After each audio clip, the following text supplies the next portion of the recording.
We started here a week ago with the Paulson plan. It was simple. Give them the keys to the Treasury and suspend all the laws. The administration has come with a proposal that to me reminds me of roulette.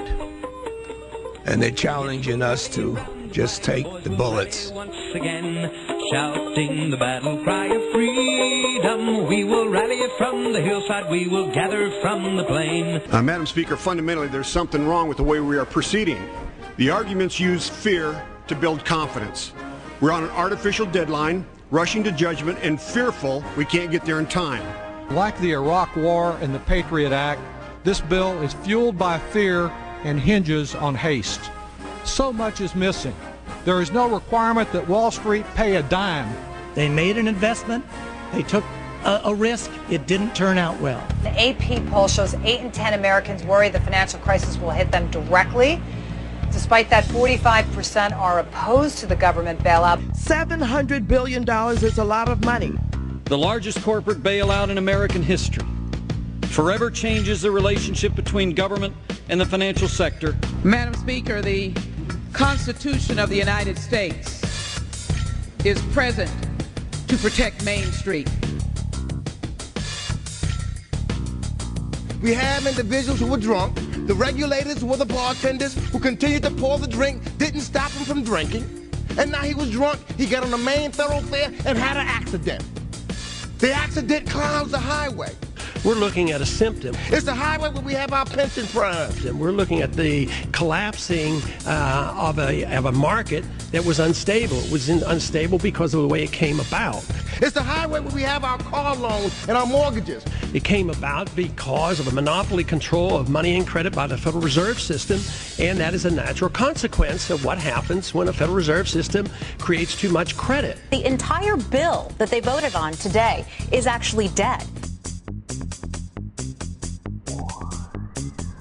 And it's failed. We go right to your reaction to the vote in the House in Bloomington, Indiana. Good morning.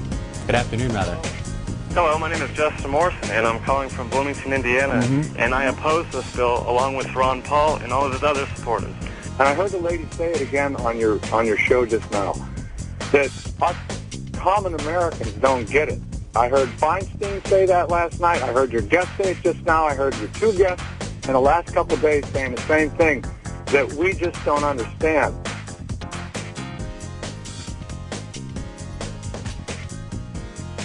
The people on top have never had it so good.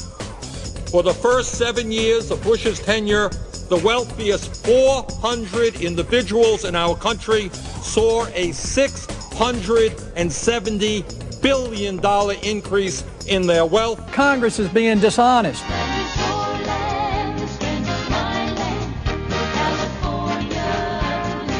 My job is not to get things passed in the House. My job is to get things passed in the Senate. I want to take this time to express my appreciation to my counterpart, Senator McConnell. For my part, I came to the Senate floor and put down a firm marker. If Congress was going to help companies that got us into this mess, then executives at those companies would play by our rules. This is not a bailout for Wall Street. It's a bailout for our country. You know, the questions that we should ask, does this bill strengthen America? And it does. The tone that brought us to this vote this afternoon gets set by the leadership. And if that tone is working in the right direction, a lot of good things can happen. And that is that we're going to fundamentally change the focus of the economic policy. We're going to focus on the middle class, because it's when the middle class is growing, the economy grows and everybody does well, not just focus on the wealthy. One of the messages that I have to Congress is get this done. Democrats, Republicans, step up to the plate, get it done. I put it on hold last week to fight for a rescue plan that puts you and your economic security and your family and working Americans first.